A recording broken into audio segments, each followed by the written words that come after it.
मुंबई पुणे एक्सप्रेसवेवर कंटेनरनं 15 ते 20 गाड्यांना उडवले।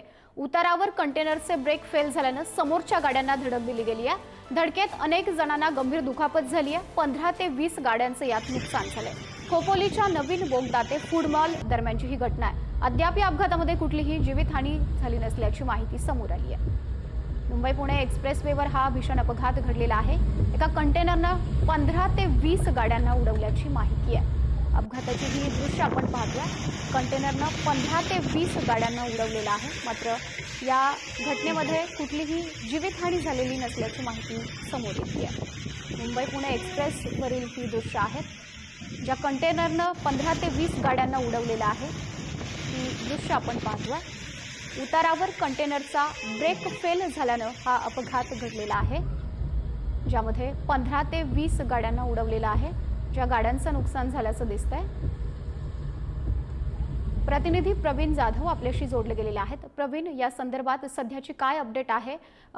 ज्या गाड्यांना 15 ते 20 गाड्यांना उडवलं गेलेलं आहे, कुठलीही अधिकची माहिती यामध्ये काय मिळते?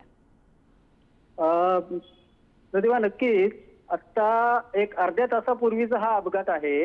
मुंबई पुणे एक्सप्रेस हायवेच्या मुंबई लेनवरती घाटातून उतरताना जो नवीन बोगदा काढलेला आहे, नवीन बोगद्यातून एक ट्रेलर वरतून येत होता, ज्याचे की ब्रेक फेल झाले।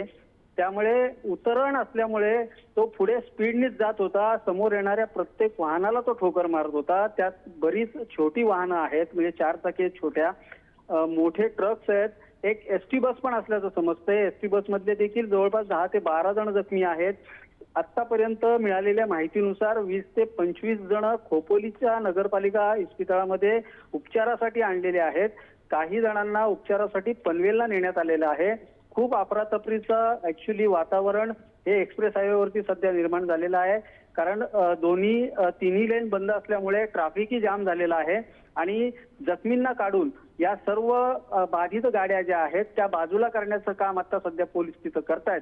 त्यामुळे आपल्याकडे फक्त प्राथमिक माहिती येते, याच्यापैकी काही जण दगावण्याचीही शक्यता आहे। काही गाड्यांचं खूप मोठ्या प्रमाणामध्ये नुकसान झालेलं तिथे दिसतंय। यातील काही प्रवासी ज्या आहेत ती दगावण्याची शक्यता आहे, परंतु अद्याप आपल्याकडे तशी प्रारूप माहिती आलेली नाहीये। नक्कीच प्रवीण, धन्यवाद आपण दिलेल्या सर्व अपडेटसाठी।